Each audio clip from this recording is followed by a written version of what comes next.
Vianney Bia, bonjour. Perfecto, bien bonjour. Bonjour à votre riche et impressionnant panel ce matin. Merci de nous recevoir et bonjour à nos charmants et fidèles téléspectateurs. Il paraît qu'il y a un peu trop de fraîcheur là dehors, hein? Mais non, mais ça va. On se prépare quand même parce qu'il y a trop de changements climatiques. Tout à fait. Et si demain, après-demain, il neige au Cameroun, bon, il faut bien qu'on soit préparé. Moi, je suis très énervé, hein, pour les vacanciers de cette année, concernant les vacanciers de cette année, parce que dans mon village, je ne sais pas comment ça se passe ailleurs, il n'y a pas les ça, ce que vous appelez les prunes. Il n'y a pas les ça. Tous les safoutiers n'ont pas produit. Je ne sais pas, je causais avec un homme lors de mon village ce week-end, je lui ai dit il va falloir une assise pour qu'on essaie de voir s'il faut demander pardon aux ancêtres. Parce que des vacances sans les ça, sans les prunes, ça n'a pas de sens, hein. C'est ce qui faisait en sorte que les vacances avaient un sens. Vous mangez ces prunes-là, le maïs, l'arachide, et quand vous rentriez, vous étiez dodu. Ainsi, vous aviez beaucoup d'intelligence. Aujourd'hui, c'est devenu compliqué, hein, parce que même dans les différents carrefours, pour avoir un petit fruit, il faut débourser une rondelette somme de... même pas rondelette, parce qu'aujourd'hui, c'est pas évident pour nous. Il faut débourser 250. C'est compliqué, pour ça. Pour avoir un petit fruit de safoula, et le plantain même coûte de plus en plus cher. Donc, pour avoir un doigt de plantain, il faut débourser 150. Voilà. Donc, pour manger une prune et un plantain, il faut avoir minimum 500. Tu vois que ça devient une affaire des riches. Voilà. Mais moi, je me suis également dit, hein, dans mes méditations, que peut-être que dans nos villages, nous commettons déjà trop de mauvaises choses. Non, et les ancêtres sont fâchés. En plus de cela, parfait. Vous arrivez dans des villages maintenant, le papa qui a ses safoutiers, lui commercialise. Voilà. Et les ancêtres se fâchent. C'est vrai. Oui. C'est vrai. Parce on peut en parler en riant, mais c'est sérieux. Personne ne touche. Et il n'y a pas les safous, il n'y a pas les chenilles, il n'y a pas les fruits de la forêt, il n'y a rien. Mais nos villages deviennent de plus en plus compliqués. Oui, la jeune génération commence... Comme si la terre est maudite. Comme si la terre est maudite. Les fruits de la forêt. Parce qu'aujourd'hui, lorsque vous arrivez au village, moi, mes enfants ne connaissent pas trop les fruits de la forêt. Parce que c'est devenu compliqué. Lorsque je vais en brousse, je n'en trouve pas. Oh là là. Et il y avait ce que nous on appelait dans notre langue maternelle toam. Tu connais toam? Oui. C'est ce que vous appelez les cerises dans vos langues compliquées. Tu en allais en forêt, il y avait les... Ah ben dis donc, mais quel goût! Mais c'était sucré! De plus en plus... Tout ce qui est resté dans nos villages maintenant, ce sont les abeilles. Ce sont les fourmis manias. Les marabouillas. Voilà. Pourquoi on n'en trouvait pas dans les villages? Maintenant, les marabouillas sont dans les villages. C'est le danger permanent. Oui. De toute façon, chers hommes là et chers Mbombok, il faut faire quelque chose. Ça ne va pas. Nous parlons en riant, mais ça ne va pas. TVB, El Perfecto. Que disent les journaux? Les journaux qui sont disponibles en kiosque ce matin présentent pas mal d'actualités. Nous aurons cette revue de presse avec un journal de la maison. Il s'agit bel et bien du journal Info Matin de Dieudonné Mveng qui s'intéresse donc à l'éducation ce jour et parle de la reprogrammation du GCE. Le MINSEC débloque 150 millions francs CFA. C'est bien sûr l'information qui barre la une de ce journal. Et en page 3, on nous fait savoir qu'invité de l'émission Press Hour de la CRTV ce 21 juin, professeur Nalo Valionga a décliné une batterie de mesures d'accompagnement prises en urgence, parmi lesquelles cette enveloppe en francs CFA pour un déroulement sans heurts des épreuves entre le 22 juin et le 2 juillet 2026. Information à retrouver donc en page 3 du journal Info Matin numéro 2053 de ce mardi 23 juin 2026. La météo, le tri hebdomadaire d'information d'enquête, d'analyse et de reportage s'intéresse à la Cam Water et présente ce matin le projet 1 million de branchements en marche sous la houlette du directeur général Dr Blaise Moussa, un atelier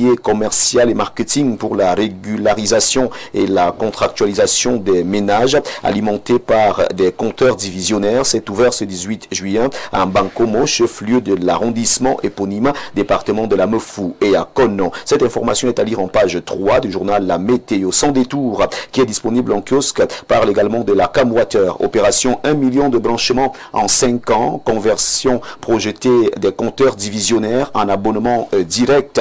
L'information est à retrouver en page 5 du journal de Nestor Diatou qui revient sur cette rencontre qui s'est ouverte du côté de Bankomo. Mutation de Georges-Alain Boyomo parle du viol présumé de Joyce. Silence troublant près d'un mois après l'agression de l'écolière de 4 ans à Yaoundé qui a suscité une onde de choc. Les conclusions des enquêtes administratives et judiciaires ouvertes toujours attendues. Le journal tire donc la sonnette d'alarme ce matin en page 5. Affaire Martinez-Zogo a retrouvé également une du journal de Georges-Alain Boyomo. Les révélations du second expert sont à lire en page 3 de ce journal. Cameroun Tribune, le quotidien à capitaux publics, ce journal que gère Marie-Claire Nana, s'intéresse au salon Promote 2026.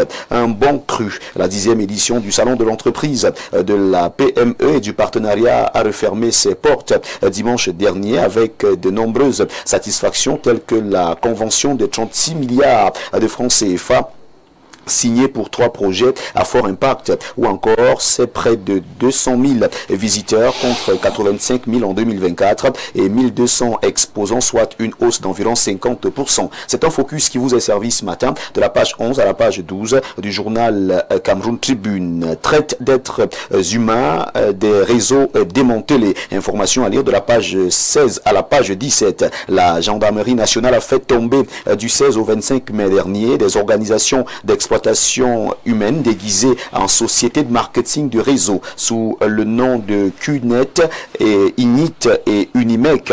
Elles ont piégé plus de 6000 jeunes au Cameroun avant l'arrestation de 6 coordonnateurs. On nous fait donc savoir que parmi ces coordonnateurs, il y a bel et bien des femmes. On en parle de la page 16 à la page 17. Nous laissons Cameroun Tribune pour retrouver un autre journal en kiosque ce jour. Il s'agit bel et bien du journal Le Messager de Feu Pius Ndjawe. Ce journal que gère Jean-François Chanon s'intéresse aux PME camerounaises, petites et moyennes entreprises camerounaises. L'urgence de la refondation est présentée en une de ce journal. L'œil du salut de Guibaï Gatama s'intéresse au chemin de fer Ngaoundéré N'Djamena. Le Grand Nord accueille favorablement le tracé de Paul Biya. C'est bien sûr ce que nous dit ce journal en page 9. Le jour d'Aman Mana s'intéresse à la musique au bas de une et nous fait savoir que les artistes sont à l'épreuve de nouveaux modes de consommation. C'est bien sûr cette information qui est à lire de la page 2 à la page 3 du journal d'Aman Mana. Affaire Martinez-Zogo, les révélations d'un second expert en cybercriminalité. Il est auditionné depuis ce 22 juin 2026 devant le tribunal militaire, d'après ce que nous dit ce journal. Palais d'Etoudi, primature, gouvernement, dysphorie totale. C'est bien sûr l'information qui est à retrouver en une du journal Le Point, c'est billet hebdomadaire d'analyse, d'enquête et d'information générale qui nous fait savoir que Paul Biya est depuis quelques jours à l'étranger pour un court séjour privé, laissant un pays dans l'expectative et l'anxiété. Le journal revient donc présenter le point de ce mardi et l'information est à lire en une. Nous laissons le journal Le Point pour retrouver le magazine La Riposte dans son édition spéciale qui s'intéresse à la sécurité foncière et aux investissements. Il n'y aura pas de guerre foncière au Cameroun. C'est bel et bien la réaction de Dr Henri Yebayissi qui a bel et bien été capté par le journal La Riposte et qui présente les assurances du ministre des Domaines, du Cadastre et des Affaires foncières. Au salon Promo 2026, le ministre Henri Yebayissi a personnellement mené une grande offensive pédagogique pour désamorcer les tensions et clarifier la gouvernance foncière nationale. Le journal de Timothée Somba Bena, La République Presse, est également disponible en kiosque ce mardi matin et ce journal s'intéresse à cette actualité en société. Marché moderne de Zouétélé, le génie militaire tient le bon bout. Cette information est à retrouver de la page 4 à la page 5. En inspectant le chantier du futur marché moderne de Zouétélé dans le département du Dia-et-Lobo, région du Sud, aux côtés du colonel Jean Héribert, encore, le ministre Georges Elanga Obam n'a pas seulement constaté l'avancement d'un projet phare, il a salué la démonstration magistrale d'une armée de production en pleine action. Retour donc sur ce chantier, c'est avec La République Presse qui en parle et qui présente les travaux exécutés par le génie militaire. La Tribune des leaders, le journal d'Oscar Abessolo, nous amène du côté du ministère de la fonction publique et de la réforme administrative. Comme un phénix, le bâtiment siège renaît de ses cendres. 10 mois après l'incendie du 3 septembre 2025,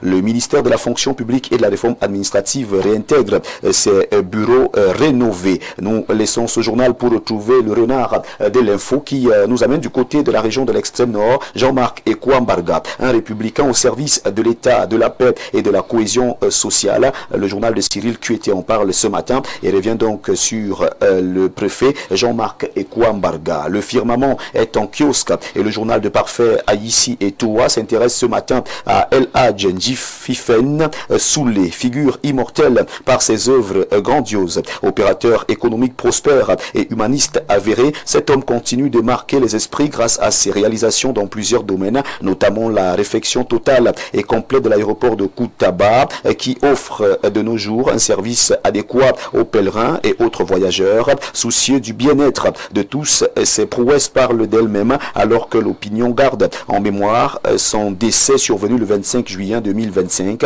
Malgré sa disparition, il n'a cessé de vivre à travers son héritage légué aux générations futures. Le journal en parle ce matin et rendant hommage à El Hadj Ndjififen Soulé de la page 4 à la page 5. Enseignement supérieur, l'université La Majestueuse Ndazwa ouvre ses portes aux candidats pour ces différentes filières. Ces filières sont à retrouver de la page 6 à la page 7 de ce journal qui est en kiosque ce matin et qui nous permet de mettre un terme à cette revue de presse Acte 2 sur Info TV ce jour. Mesdames, Messieurs, de votre aimable attention, infiniment merci. Et n'oubliez surtout pas de vous rendre en kiosque ce matin avec la somme de 400 francs CFA seulement pour vous procurer un journal. Merci Al Perfecto pour cette magnifique tribune. Merci également à toi, TVB, pour cette brillante revue de la presse. Nous disons à demain 10h. Avec le même plaisir. Mais avant de partir, Al Perfecto, vous me permettez d'interpeller ce matin le maire de Yaoundé 4e. Parce qu'il faut dire que sur l'axe Tropicana, au niveau de Ndisamba, nous avons une rivière qui a complètement, qui est en train d'occuper du moins la chaussée. Et cela dure depuis pratiquement quelques semaines aujourd'hui. C'est impraticable de ce côté. Donc si nous ne faisons pas attention, c'est quand ça va aller dans tous les sens qu'on va tirer la sonnette d'alarme. Mais il est important ce matin de tirer la sonnette d'alarme parce qu'effectivement, ça devient un peu compliqué de rouler de ce côté et de traverser facilement. Ça devient compliqué. Hein? Je ne sais pas qu'est-ce qu'il faut. Je ne sais pas s'il faut plusieurs milliards pour résoudre ce problème du côté d'Indisamba. Il me semble simplement que quelques camions de terre, de gravier, et le tout est certainement joint. Hein. Je ne sais pas pourquoi certains maires se comportent de la sorte. Il n'y a pas que le maire de Yaoundé 4. Vous avez des endroits à Yaoundé où la route est pratiquement coupée et depuis de longs mois et le maire passe par là. Je suis allé du côté soit de Colbison, soit où là-bas. Il y a une route qui mène également vers une mairie, mais la route est dans un état piteux. La route là mène à la mairie. Et la route là, c'est tout impraticable. Impraticable, vraiment. On ne peut trouver ça qu'au Cameroun. TVB, El Perfecto. À demain 10h. Avec le même plaisir. Mets toujours le Seigneur au centre de ta vie. C'est de ça qu'il s'agit. À tout de suite pour la suite.